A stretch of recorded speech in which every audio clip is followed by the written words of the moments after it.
Muy buenas noches, es jueves y eso significa que aquí en PTV Málaga toca cuidarse. Y lo vamos a hacer precisamente con dos de los temas que más nos preocupan, yo creo que a todos después de las Navidades, porque el año realmente parece que empieza el día 7 de enero, que es cuando se van los Reyes Magos, empiezan las rebajas y nos damos cuenta de que nos hemos pasado con las comidas de empresa, las de amigos, las comilonas familiares, las salidas fuera, los mazapanes, los turrones, los mantecados, etcétera, etcétera, etcétera, terminando con el roscón de Reyes y nos damos cuenta de que nos hemos pasado. Y también pues, hablando de eso, nos hemos pasado, ¿qué es lo que tenemos que hacer? Pues ponerle solución y eso es lo que vamos a hacerle, lo que les vamos a proponer hoy en el programa, pero algunos de ustedes también se habrán dado cuenta de que el 1 de enero, pero casi más el día 7, que es cuando termina la vorágine de las fiestas, llega el momento de plantearse, ¿y ahora qué? Empieza un nuevo año, ¿qué vamos a hacer? ¿Qué podemos plantear para mejorar nuestras emociones, nuestras actitudes, nuestras habilidades? ¿Cómo podemos aprovechar este nuevo año para cambiar nuestros hábitos, para ser más felices y para aprender a vivir mejor? Eso que parece tan sencillo pero que nos cuesta tanto y que es algo que ya hemos tratado ampliamente en el programa porque parece que está en todas partes, que se ha convertido en uno de los grandes problemas vitales que tenemos, al menos en el primer mundo, ¿no? Esa especie de infelicidad constante de que no terminamos de disfrutar de las cosas, que andamos agobiados, estresados, con ansiedad.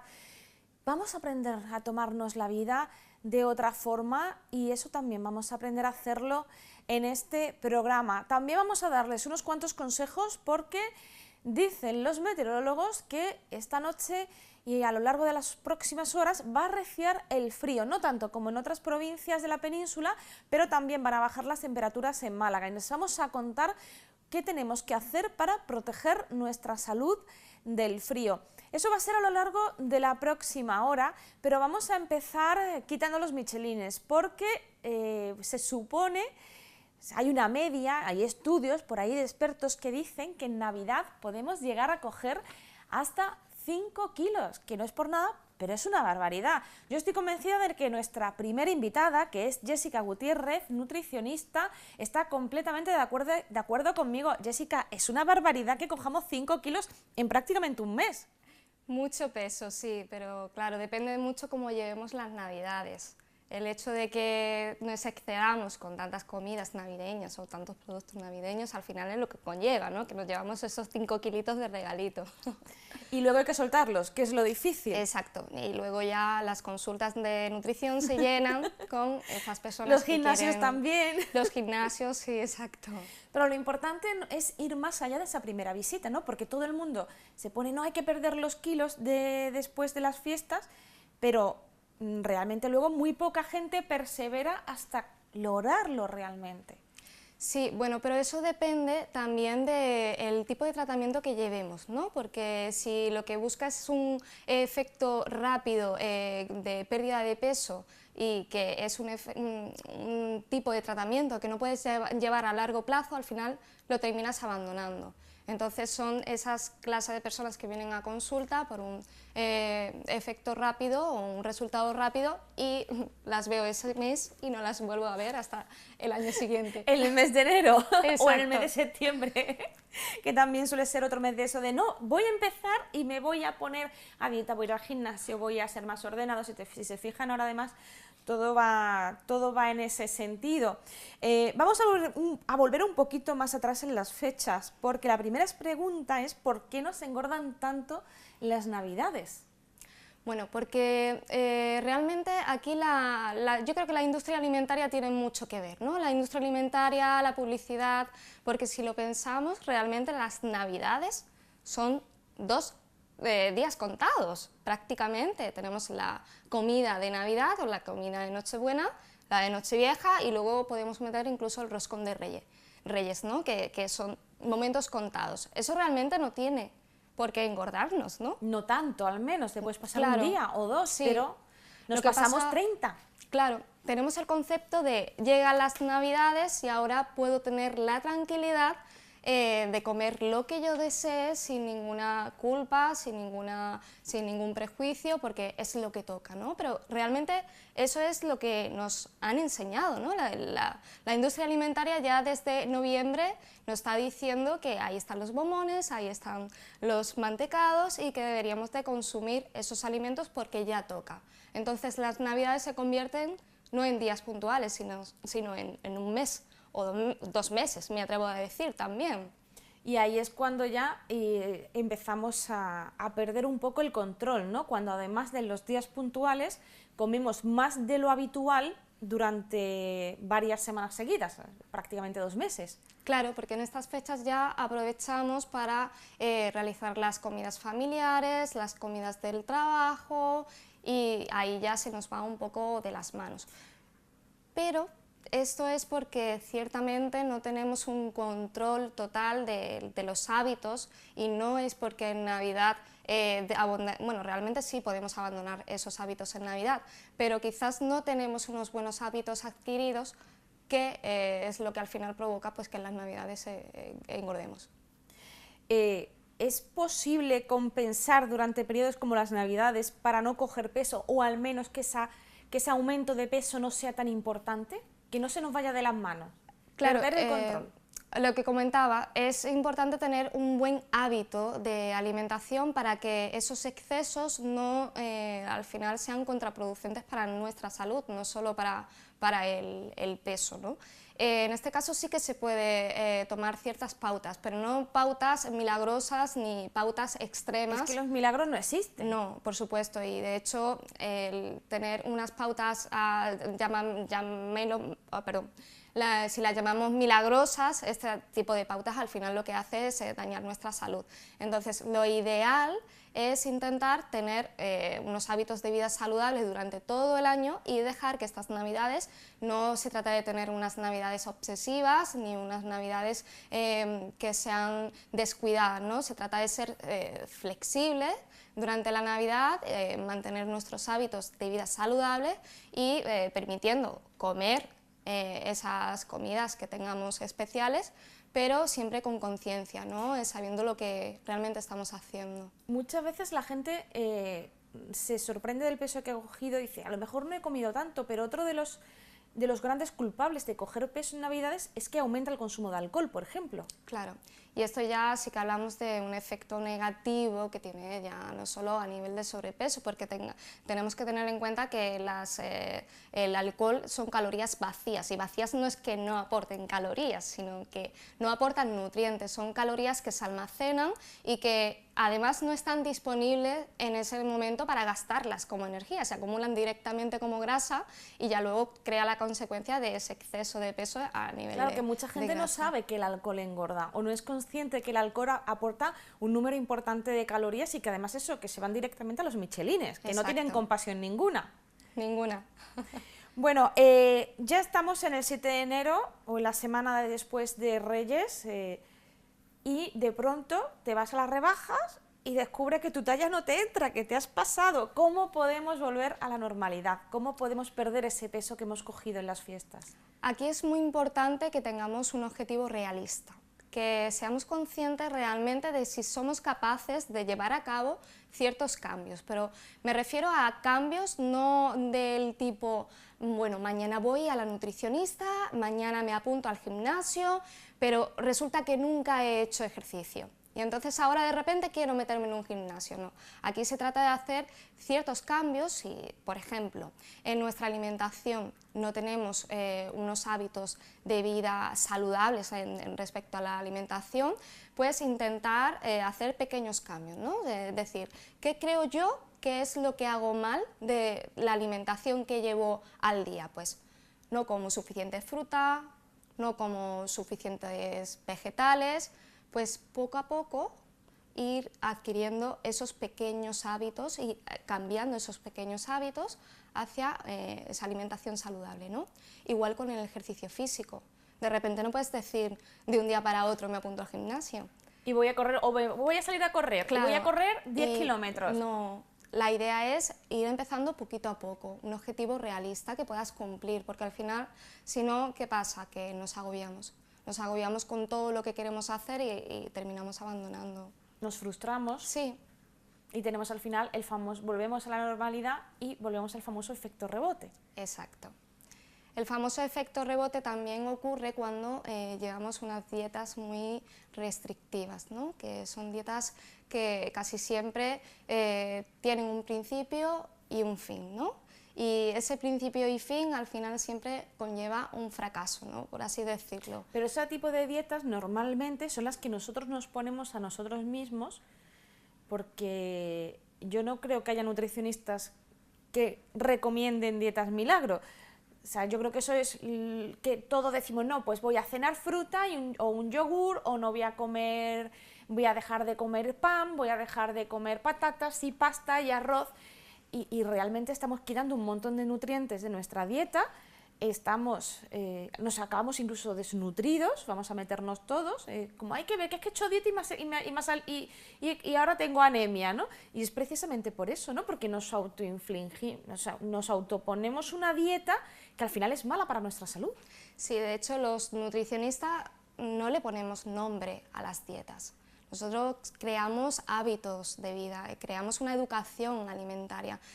Lo que ayudamos a las personas es a crear una base de alimentación, a crear una planificación de esa alimentación e intentar encaminarla por el buen camino de los hábitos de vida saludables, porque realmente no solo alimentación, también ayudamos a moverse. A hacer la compra, a explicarle cómo tiene que gestionar ese tiempo para hacer un poquito más de ejercicio y para alimentarse mejor. Ayudamos en todo eso, no solo en la alimentación. ¿Qué errores solemos cometer cuando queremos perder peso por nuestra cuenta?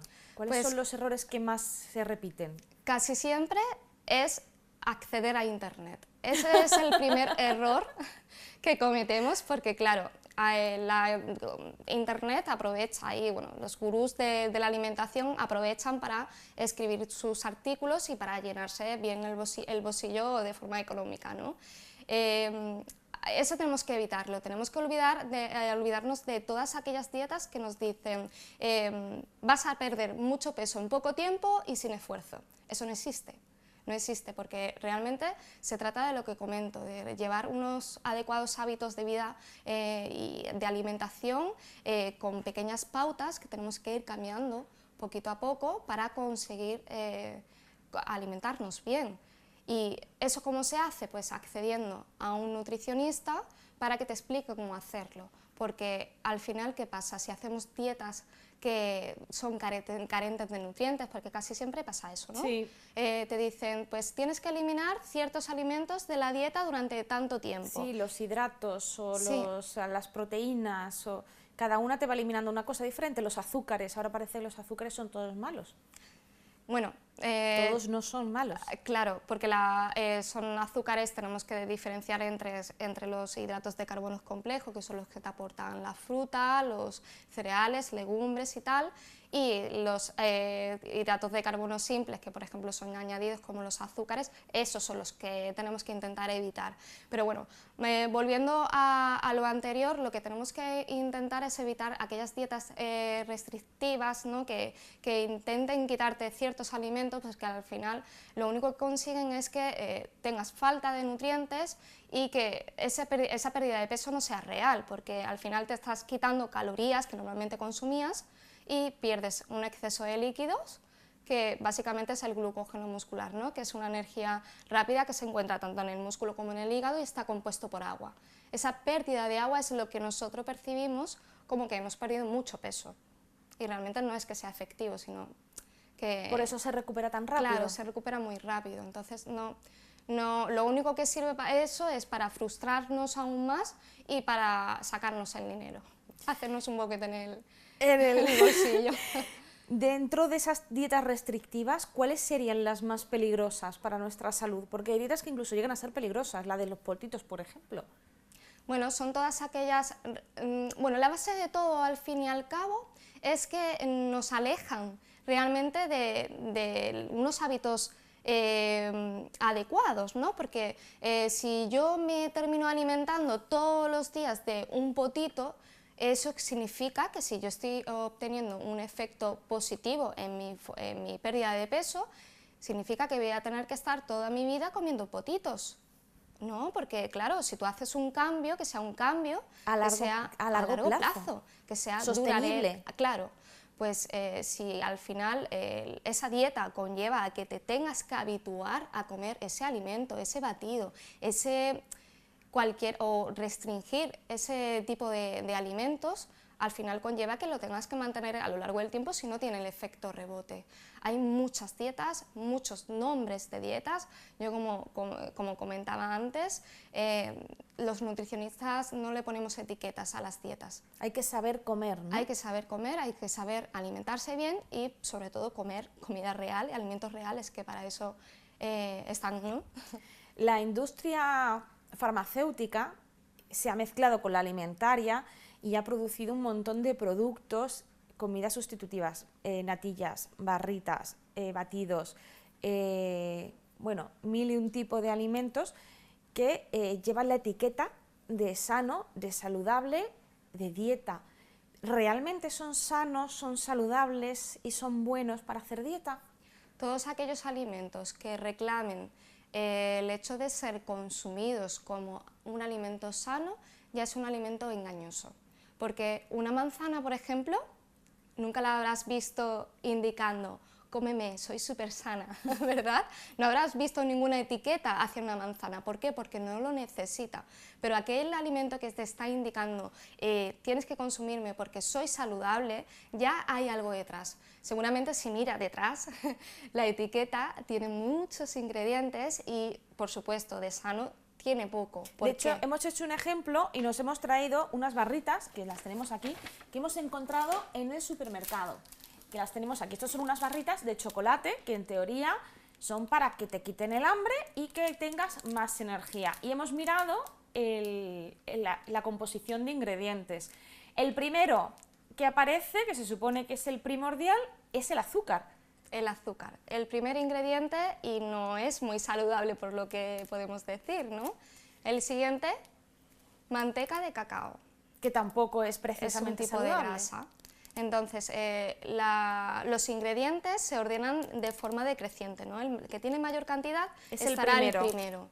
Entonces, si esa barrita sustitutiva de nuestra media mañana, nuestra merienda, ya es del componente mayoritario, es el azúcar, pues desde luego muy saludable no es, ¿no? Pues no, ahí hablábamos de alimentos ultraprocesados y lo podemos variar pues por lo que tenemos también en la mesa. Pues yo te propondría, a ver qué te parece a ti, un puñadito chiquitito de almendras, por ejemplo, que no sean fritas. Muy bien. Que es importante, serían, ¿no? almendras que no sean fritas, por ejemplo. Estas ya se ve que tienen sal. Entonces, deberían ser crudas. Claro, tendrían que ser crudas, porque la sal ya sabemos que influye en la tensión arterial, ¿no? Entonces tendrían que ser crudas, pueden ser tostadas, pero en este caso que no sean con sal ni con aceites, ¿no? Que no sean fritas. Y luego perfectamente para nuestra media mañana, fruta de temporada, como bien tenemos aquí, las naranjas, las mandarinas, el aguacate, que es bastante saciante, los plátanos. La media mañana realmente debería estar compuesta por fruta y frutos secos. Es una buena forma y una forma muy adecuada de consumir, de mantener el exceso de hambre en esa media mañana y en esa merienda. Deberían ser entonces alimentos saciantes. Exacto. En este caso estamos hablando de los frutos secos, que casi siempre nos echamos las manos a la cabeza, ¿no? De los frutos secos. Dicen, es que los frutos secos engordan. ¿Cómo te vas a poner un fruto seco en una dieta, no? A ver, frutos secos, la cantidad que tienes que echarte, que consumir, es la cantidad que te cabe en la manita, ¿no? Y no vale rellenar. Son como 30 gramos, ¿vale? Entonces, en este caso, unos 30 gramos sí que aportan calorías, pero los frutos secos tienen un alto poder saciante, tienen una grasa que es saludable y te ayuda a no consumir en exceso otros alimentos, ¿no? Y como decía antes, pues a la siguiente comida no llegas con un exceso de hambre. Eso combinado con una buena fruta a media mañana e incluso la merienda también, o lo puedes combinar con un lácteo o con un yogur, ¿no? En la media mañana lo puedes llevar al trabajo perfectamente. ayuda mucho a no tener ese exceso de hambre a la hora de la comida y no picotear. Es el picoteo, digamos, es uno de nuestros principales enemigos a la hora de mantener unos hábitos de vida saludable. Y la verdad es que en esta tierra es muy difícil no picotear porque es todo un arte. Hemos hecho el picoteo aquí, es casi una religión, ¿no? ¿Cómo se logra controlar el picoteo? Pues como decía, es muy importante tener bien controladas las horas de las comidas a aquellas personas que tienden a picotear. A ver, se puede hacer una alimentación totalmente saludable teniendo 3 comidas al día simplemente, si en esas 3 comidas incluyes todos los nutrientes que necesitas. Pero es verdad que si realizamos las 5 comidas al día, en el que en esa media mañana y esa merienda incluimos esa fruta y esos frutos secos, ayuda a no picotear en exceso. Ahora, en cambio, si no hemos controlado esa media mañana y Llegas esa con mucha merienda, hambre. llegas con tanta hambre que antes de estar comiendo, pues ya estás con lo primero que pillas en la despensa. Lo de la merienda y el picoteo muchas veces es más complicado para personas que lleven una vida muy ajetreada o no coman en casa, pasen mucho tiempo fuera. ¿Cómo se las apañan entonces? Pues en este caso es muy importante la planificación. Y yo intento ayudar en consulta siempre a mis pacientes de esta forma. Yo les digo, a ver, si tú no estás organizado en casa con la alimentación, ¿cómo vas a llevar una alimentación saludable? Lo más importante es que tengas esa planificación. ¿Cómo lo haces? Pues te creas un planning, o sea, te creas como un calendario, ¿no? Por así decirlo. Y ahí incluyes los grupos de alimentos que necesitas en la semana, ¿no? Lo que se recomienda en la pirámide alimenticia. Y posteriormente lo que tienes que hacer es, si ves que además no vas a tener tiempo para realizar, bueno, esto ya te quita cierto tiempo para realizar la compra, ya te hace gran parte del trabajo, porque si sabes los alimentos que vas a comer durante la semana, ¿Tienes una lista? Vas con una lista al supermercado y en este caso ya compras lo que vas a consumir realmente, ¿no? Esto ya nos da un punto a favor. Y posteriormente lo que tenemos que intentar es, cada vez que cocinemos, pues hacer grandes cantidades de, por ejemplo, un potaje, lo podemos congelar en distintos tupper y meterlo dentro del congelador, ¿no? Y ya de esa forma ir gestionando. Luego yo, por ejemplo, tengo muy poco tiempo yo estoy todo el día trabajando, entonces tengo muy poco tiempo para gestionar mi alimentación. ¿Qué es lo que hago? Tiro mucho de conservas de legumbres. Es verdad que esto no es lo más sostenible ni lo más económico, pero bueno, tenemos posibilidad de tener una alimentación saludable gracias a esto, ¿no? Verduras congeladas, que no significa que unas verduras ¿No pierdan... son menos sanas? Ahí va, no pierden su calidad nutricional, de hecho... incluso es más recomendable consumir una verdura que está congelada a una verdura que lleva ya 10 días dentro de la nevera porque ya se ha oxidado, ¿no? Entonces son pequeñas pautas que poquito a poco, si la vas incluyendo en tu alimentación y en tus hábitos, al final consigues alimentarte bien. Bueno, Jessica, ya casi para terminar, porque se nos acaba el tiempo, estamos disfrutando mucho, pero se nos acaba el tiempo. ¿Cuál es la excusa más habitual que te ponen los clientes? Que eso es una curiosidad que tengo yo. ¿Cuál es la excusa, a ver si es la misma que yo pongo? ¿Cuál es la excusa más habitual que te ponen los clientes para saltarse la dieta? Bueno, a mí realmente la que más me gusta de toda, no es las navidades en sí, sino la que normalmente me vienen diciendo a consulta es: bueno, yo realmente no como tanto, ¿eh? De verdad, que yo no he comido tanto para cómo estoy. Y yo siempre... Nos mentimos a nosotros mismos. Sí, bueno, no, realmente no es una mentira, porque es cierto que Nos autoengañamos. hay personas que de comer tan mal y tan poquito, al final están tan desnutridas que convierten al cuerpo en una máquina eficiente de reserva energética. Claro, el cuerpo, eso nos han contado alguna vez en el programa, el cuerpo al final, si tú le acostumbras a recibir comida saludable, como va quemando, porque sabe que va a recibir más, si comes muy poquito y mal, todo lo que come lo guarda. Claro, pues eso. Son personas que son desnutridas y luego en las navidades siempre me dice, bueno, se me ha ido de las manos totalmente, me tienes que hacer una dieta estupenda para que yo pierda todos estos kilos. Y luego al final pues siempre le cuento pues todo lo que he contado en el programa, que es muy importante planificarse e ir haciendo pequeños cambios con conciencia, sin autoculparse tampoco, que es muy importante, y poquito a poco se consigue.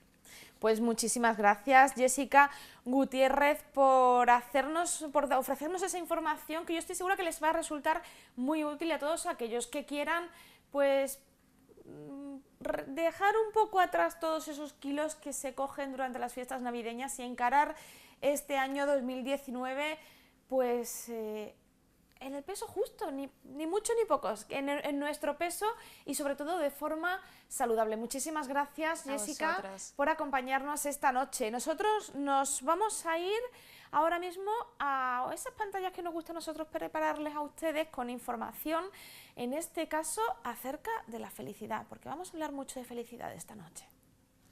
El doctor Mikhail Litvak es un psicólogo y psicoterapeuta proveniente de Rusia que ha escrito más de 30 libros sobre psicología práctica. Aquí tiene sus claves para tener éxito y mejorar tus relaciones. No persigas la felicidad. No es algo que puedes encontrar en otra persona o en cosas materiales. La felicidad está únicamente en ti. Debes aprender el arte de desarrollar tus habilidades y reflexionar sobre tus logros y metas, y mientras lo haces, ese es el camino de la felicidad. Si estás satisfecho contigo mismo y tienes la seguridad de ser alguien bueno, inteligente y digno, nunca necesitarás que sean otras personas las que tengan ese juicio sobre ti. Si realmente deseas algo en tu vida, no esperes ni pidas permiso o aprobación de alguien más para hacerlo. Tú debes tener el control. Sé una persona madura, esa que tiene el conocimiento y sabe cómo utilizarlo. Una persona inmadura a menudo tiene el conocimiento pero no sabe qué hacer con él. Por ese motivo los inmaduros viven de criticar a los demás. Asegúrate de planificar tus acciones y organizar tus prioridades y tu vida. Como resultado, la felicidad será tu acompañante. Nadie puede sacar por completo a otra persona de su vida. Unos solo avanzan más rápido y los que se quedan atrás son los considerados rechazados. No puedes complacer a cada persona, es imposible, y si lo intentas solo lograrás sentirte incómodo y emocionalmente cansado. Si alguien que te hizo un favor o te ayudó en algún momento trata de hacerte sentir culpable o mal agradecido, por favor, paga por el servicio prestado y aléjate de esa persona. Alguien sin buenas cualidades y logros propios comenzará a criticar y a hablar mal de los demás. No reprimas los sentimientos de una depresión. Esta puede ser horrible, dañina y dura, pero te permitirá explorar la profundidad de tu alma, pensar en ti mismo y entender cuáles son las cosas que empujan hacia adelante. Hablar con amigos y personas que aprecias es agradable y divertido, pero también puedes encontrar útil el hablar con tus enemigos. Puede hacerte más consciente de tus defectos y malos hábitos y aprendes cosas sobre ti mismo. Si eres alguien que disfruta de soñar despierto, asegúrate de fantasear solo con los sueños que puedas lograr. Mantén tus sueños reales o terminarás perdiendo tu enfoque y sintiéndote frustrado. Leer un buen libro siempre será mucho más beneficioso que hablar con una persona superficial. No profundices en la vida de los demás, enfócate más bien en algo que te beneficie como la ciencia o la filosofía. Si quieres descubrir quién es tu más grande enemigo, solo tienes que mirar al espejo. Una vez que te enfrentes a ti mismo, cualquier otro enemigo será derrotado. Siempre habrá quien te critique, pero no debes prestar atención. Recuerda que cuando logres tus objetivos, todas esas críticas no significarán nada. Solo hay un motivo que justifica abandonar tu trabajo y terminar tus relaciones: la incapacidad de crecer personal y profesionalmente. No temas hablar con las personas, especialmente si apenas se conocen, pues así podrían pensar de forma positiva hacia ti. Si experimentas la soledad después de una ruptura, no lo veas como algo negativo. En ese momento creces emocional y espiritualmente y hasta mejoras tu productividad. No existe eso de la lógica femenina o masculina, lo que sí existe es la habilidad de ser sabio y pensar correctamente. La felicidad aumenta cuando la compartes y haces feliz a otras personas. De hecho, comparte la alegría con tus enemigos también y hazles saber que te sientes muy bien. Aprende a vivir por ti mismo sin la necesidad de probarte frente a otras personas. De lo contrario, podrías pasarte el resto de la vida tratando de agradar a los demás. Pues esperamos que sean muy felices, estamos convencidos además de que al final del programa lo van a ser todavía más. Nos vamos a hacer una pequeña pausa, vamos a ver un reportaje que yo creo que les va a interesar muchísimo y volvemos enseguida. Medecap es una clínica especializada en cirugía capilar que nació con el afán de traer a Málaga a los mejores profesionales del sector. Profesionales con una amplia experiencia que trabajan con técnicas de vanguardia para obtener el mejor resultado en cada paciente. Soy médico, estudié la carrera en la Universidad Complutense de Madrid, me dediqué en principio a la atención primaria de salud durante muchos años, en diferentes facetas, pero bueno, me di cuenta que había otra clase de medicina, que era la medicina estética. Estuve trabajando en medicina estética durante bastantes años, pero últimamente me llamó mucho más la atención la medicina y el trasplante capilar. Hice el máster de medicina estética en la Universidad de Baleares y posteriormente el máster de trasplante capilar en la Universidad de Alcalá de Madrid. En Medecap conceden la mayor importancia a personalizar cada caso. Estudian la patología, el grado de alopecia o la medicación, entre otras cuestiones, porque sin un diagnóstico efectivo no habrá un buen resultado. Lo primero, explorarte, después pedirte las pruebas complementarias que necesites y a continuación plantearemos un plan de tratamiento. Dentro de los tratamientos indicados actualmente para la alopecia androgenética solamente existen 3 con evidencia científica comprobada, que son finasteride, minoxidilo y trasplante capilar. Dentro del trasplante capilar hay 2 técnicas, la tira o FUS y el FUE. En Medecap realizamos FUE pero con implanters. ¿Y por qué FUE y no FUS? Pues porque se trata de un procedimiento no invasivo que no deja cicatrices visibles y permite alcanzar resultados naturales densificando mucho por centímetro cuadrado. Para Medecap es fundamental respetar la zona donante, por lo que no hacen extracciones masivas con objeto de no dañar el área de extracción. El procedimiento consta de 2 partes fundamentales. Primero, la extracción y segundo, la implantación.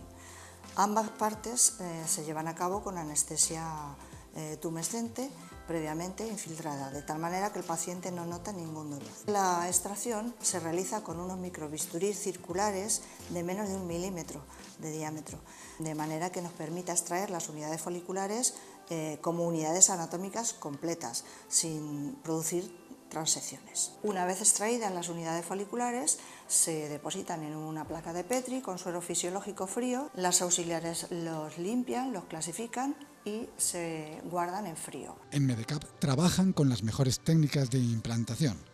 Con el uso del implanter se encuentran situados a la vanguardia de la implantología capilar. Utilizamos implanters, que son unos dispositivos en forma de bolígrafo con una aguja en la punta. Ahí se colocan las unidades foliculares de una en una y posteriormente se introducen en la zona alopécica del paciente, que es la zona receptora. Esto es lo que da calidad a la cirugía, porque nos permite densificar mucho y además nos permite resultados naturales, porque podemos elegir el ángulo, la profundidad, dirigimos hacia dónde queremos que salga el pelo. Para Medecap es básico acompañar al paciente después del procedimiento quirúrgico con revisiones periódicas orientadas al cuidado del cabello en pos del mejor resultado. Finalizado el procedimiento quirúrgico, comienza la etapa de cuidados, en la que te vamos a acompañar durante 1 año con revisiones periódicas.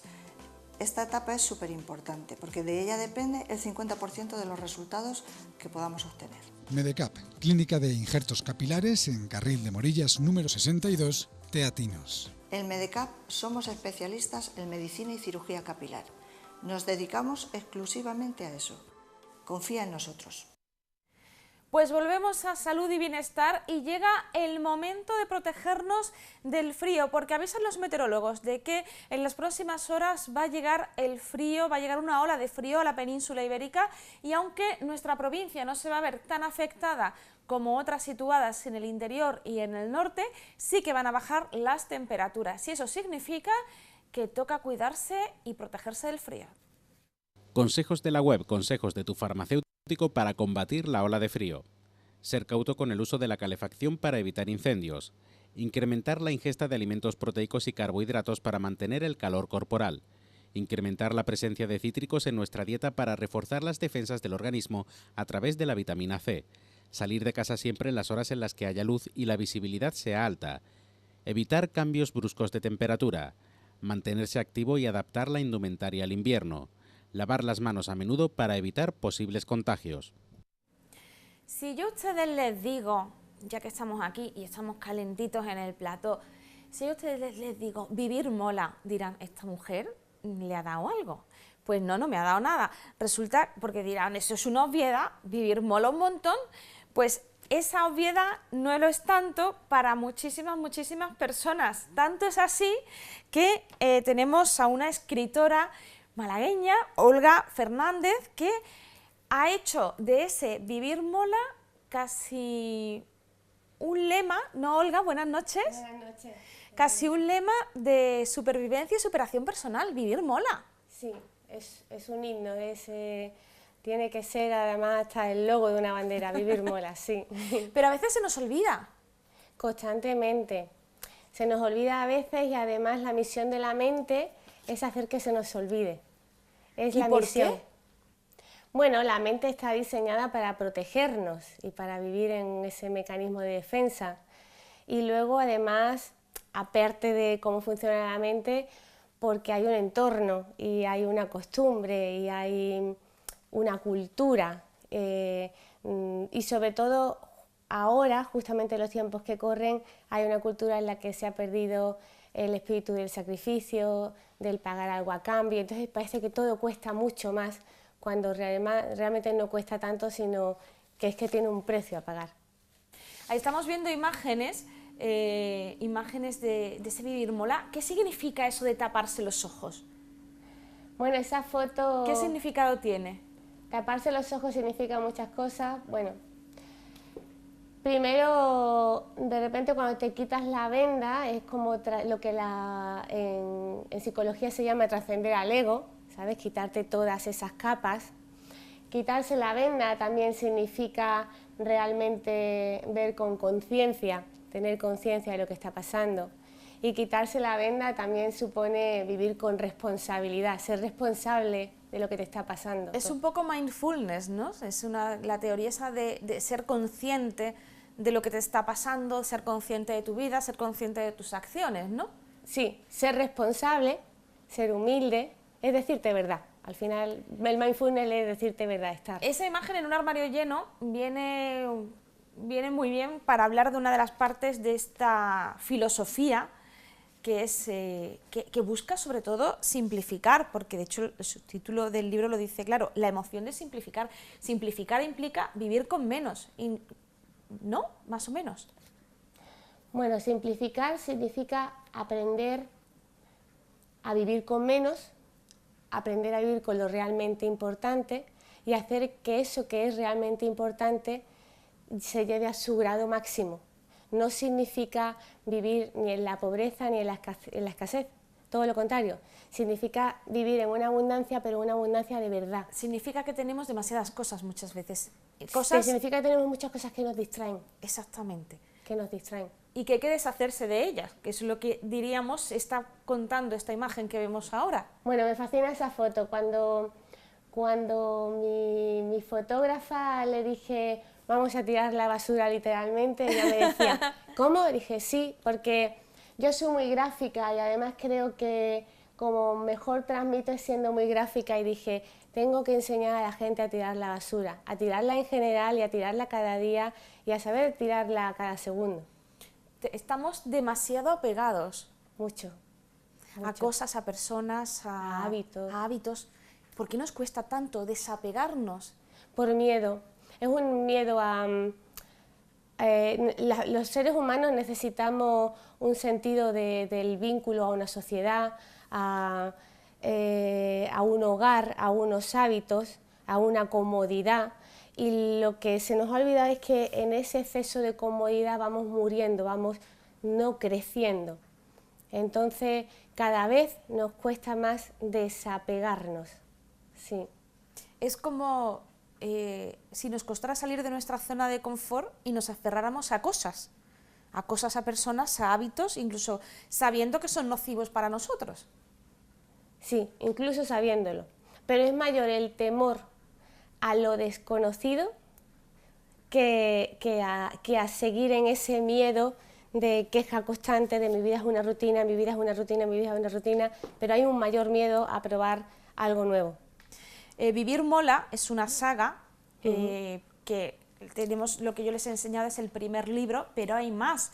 El segundo lo tenemos ya aquí también, que es, tú decides los motivos. Estás hablando un poco, o sea, pasaríamos de simplificar nuestra existencia, pasaríamos a un poco autorresponsabilizarnos, ¿no?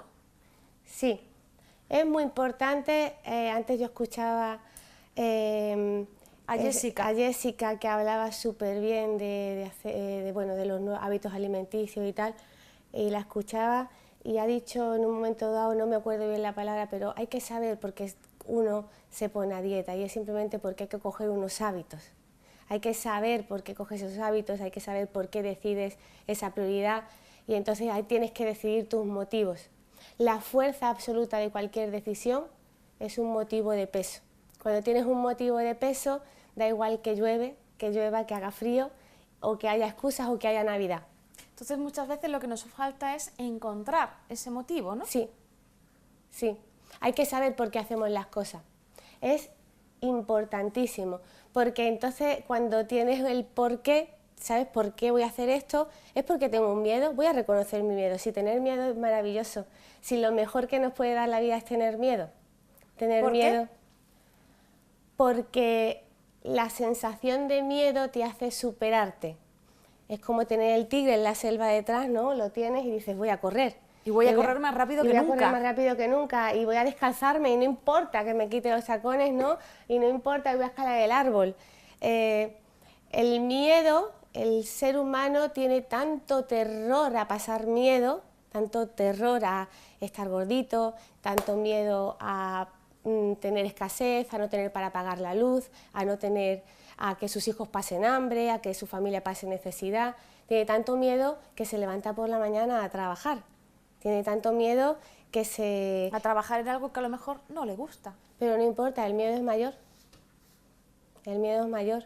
Si la pena y la gran angustia es cuando te encuentras a alguien que ya no tiene miedo. Y se le llama irresponsable.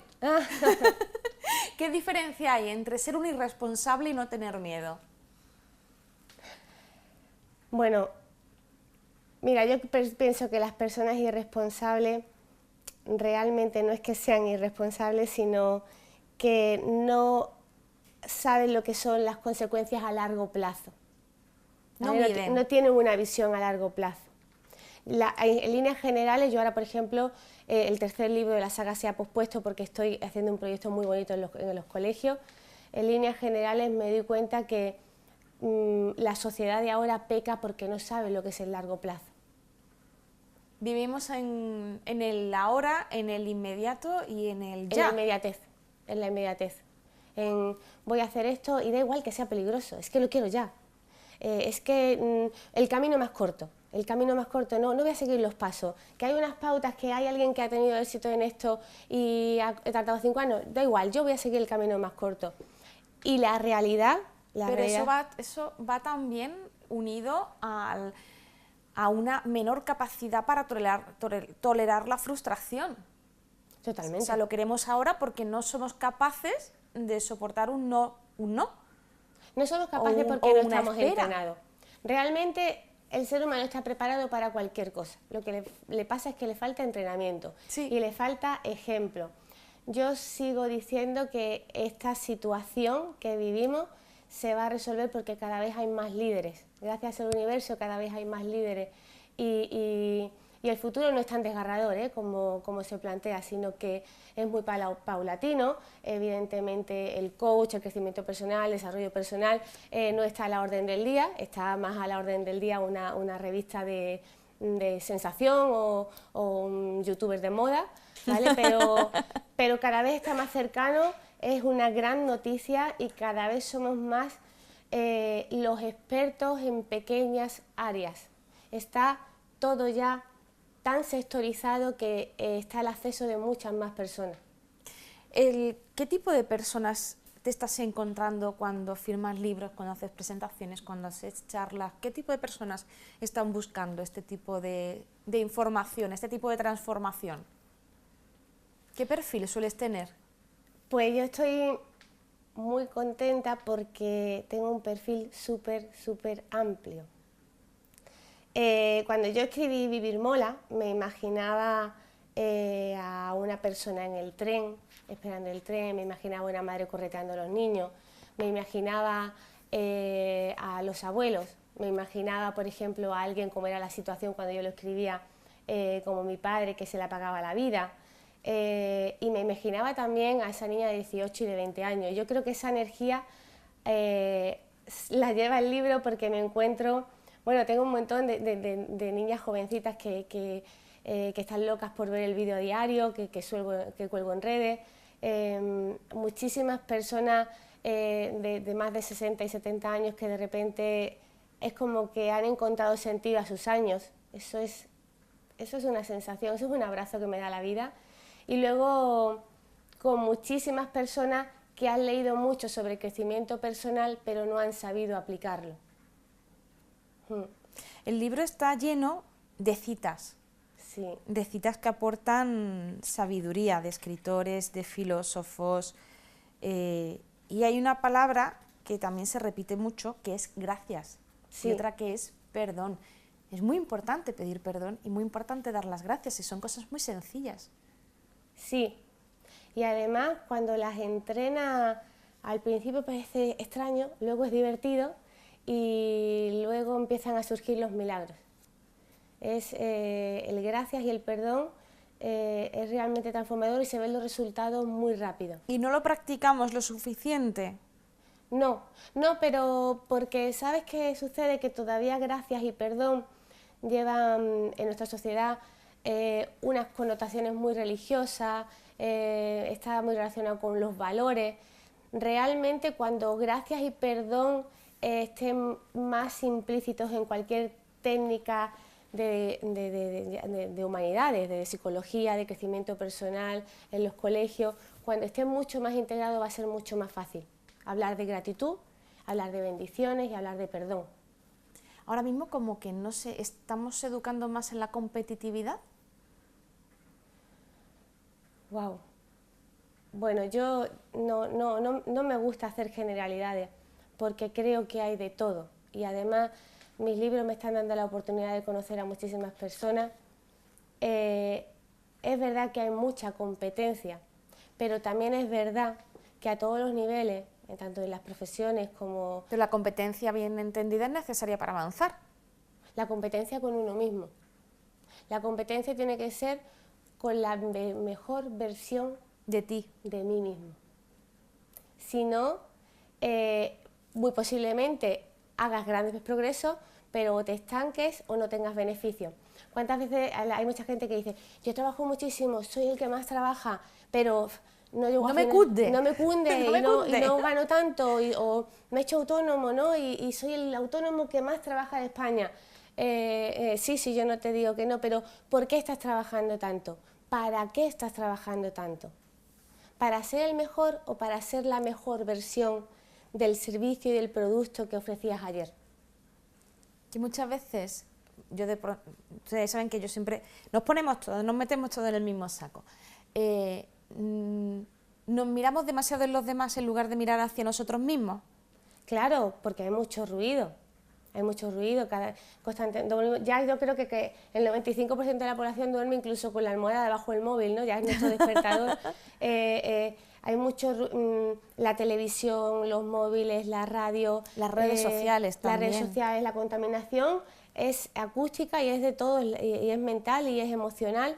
Entonces no hay capacidad para el silencio. Antes había mucho más momentos de silencio. Pero gracias también a toda la nueva filosofía que hay, mindfulness, yoga y todas las muchas variantes, también es verdad que se está volviendo un poquito ese silencio, incluso en los niños, cada vez hay más terapia de silencio para los niños. Todo eso es lo que tú has empleado para escribir el libro.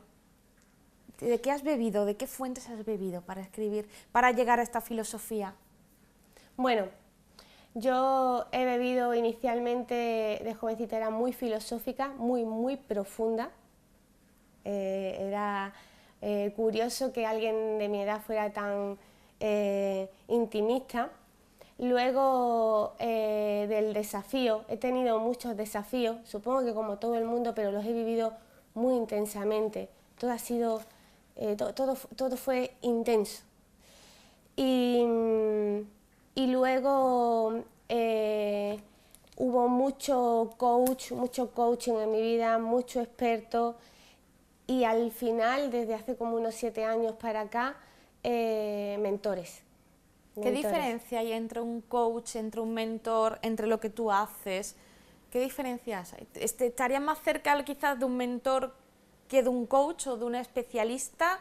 Yo estoy mucho más cerca de un mentor y de un experto, mucho más que de un coach.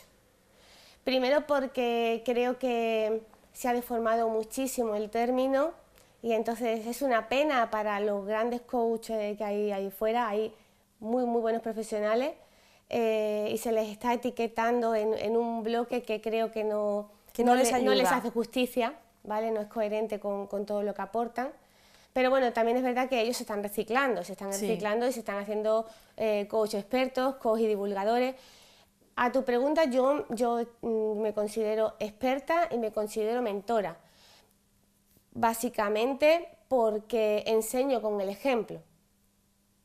Enseño con el ejemplo porque es donde yo realmente di el salto. Yo me busqué el mentor, me busqué el mejor que en habla hispana hoy en día hay, que es Laín García Calvo, y de la mano de él fue mi gran despertar. Que además es el prologuista del libro, sí. Es el autor del prólogo. Sí, así es. ¿Qué proyectos hay ahora? Hay 2 libros, un tercero en camino, ¿qué proyectos hay? Pues hay muchos y muy bonitos. Tus motivos en movimiento, que es el tercero. Que ya se ha encontrado, primero hemos descubierto que vivir mola y hemos simplificado nuestra vida. Segundo, hemos buscado los motivos. Y el tercero es ya andar. Tus motivos en movimiento, sí. Y además está cociéndose en una fase muy bonita que es mi trabajo con los niños. Para abril sale Vivir Mola por y para niños. Además espero que os hagáis un huequito porque ellos tienen mucho que decir. Es el Colegio Benjamina de Torremolinos. Claro que sí. Tienen mucho que decir, lo dicen con un amor, con una sencillez y con, bueno, no sé, con un sentido de... Muchas veces los niños, como no tienen los condicionantes que tenemos los adultos, te lo dicen todo de una forma clara y sencilla. Sí, y además de una forma muy obvia. Los niños de hoy en día están deseosos de buenas noticias. Entras por la puerta de los colegios y escuchan con una capacidad, ellos quieren escuchar buenas noticias, quieren escuchar que las cosas son diferentes. Es fascinante. Lo que yo más he aprendido como escritora es a escuchar, pero desde que escucho directamente a los niños, trabajo con ellos y creo con ellos, es cuando de repente no solo escucho, sino que lo que escucho me transforma. Es espectacular. Pues nos quedamos con esa información, con ese Vivir Mola pensado y hecho por los niños. ¿Será un libro para niños o un libro para adultos? Pues es un libro para adultos, y sobre todo, sí.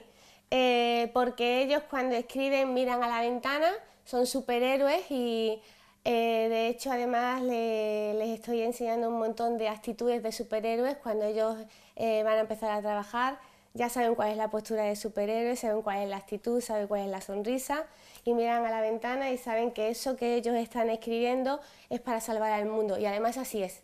Ellos se lo creen que van a salvar al mundo. Bueno, con lo cual eso es absoluto, ¿no? O sea, si tú crees en lo que haces...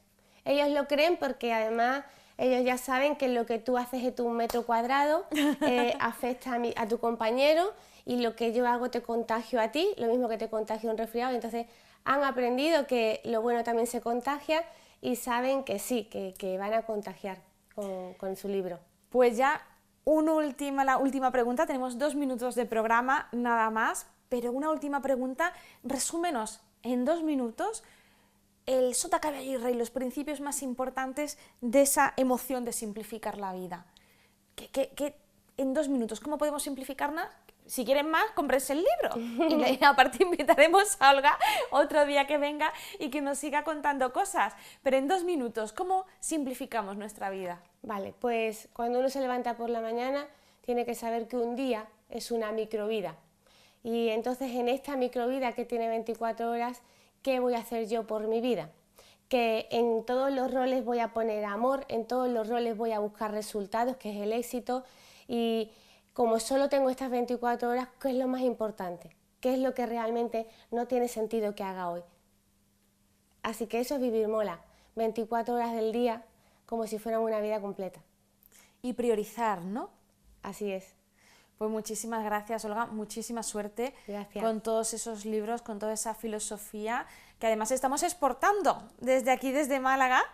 Y ya un último detalle, ¿dónde podemos encontrar los libros? Bueno, en la web, vivirmola.com, en Amazon, ya en un montón de librerías, ya estamos ahí expandiendo. En Málaga. Málaga, Rayuela, Pérgamo, Lorca, bueno, y ahí estoy, que ya mismo en Casa del Libro, pero de momento para los que no tienen Pérgamo y Rayuela y Lorca cerca, web y Amazon. Pues sin duda, ya saben, si quieren simplificar su vida, pues acudan a la filosofía de Olga Fernández. Y además es importante, mucha gente te pedirá ayuda precisamente ahora, ¿no? A principios de año, o Sí. se notarán las ventas a principios de año, ¿no? Cuando la gente se plantea retos, se plantea cambiar hábitos, ¿no? De hacer las cosas de forma diferente. Bueno, ahora se demandan unas cosas, en primavera otras. Bueno, en cuestión de búsqueda de la felicidad, todos anhelamos la felicidad y cualquier época del año es buena. Sí, ahora lo que pasa es que todos los vídeos que hago los hago muy enfocados a propósitos, a conseguir metas, a ayudar a la gente a que realmente lo consiga, porque consiguiendo una vamos alimentando el hábito de conseguir. Pues hablaremos de eso también si un día la secuestramos otra vez, se venga con nosotros Sí. y nos hable de cómo conseguir metas y propósitos, que eso pasa como con las dietas, que empezamos muy bien, pero luego nos perdemos. Muchísimas gracias y nosotros casi les decimos adiós porque se nos acaba el programa. La próxima semana volveremos y les seguiremos contando muchas más cosas, entre otras, a cuidarse y a vivir mejor, que es lo que toca. Hasta el próximo jueves.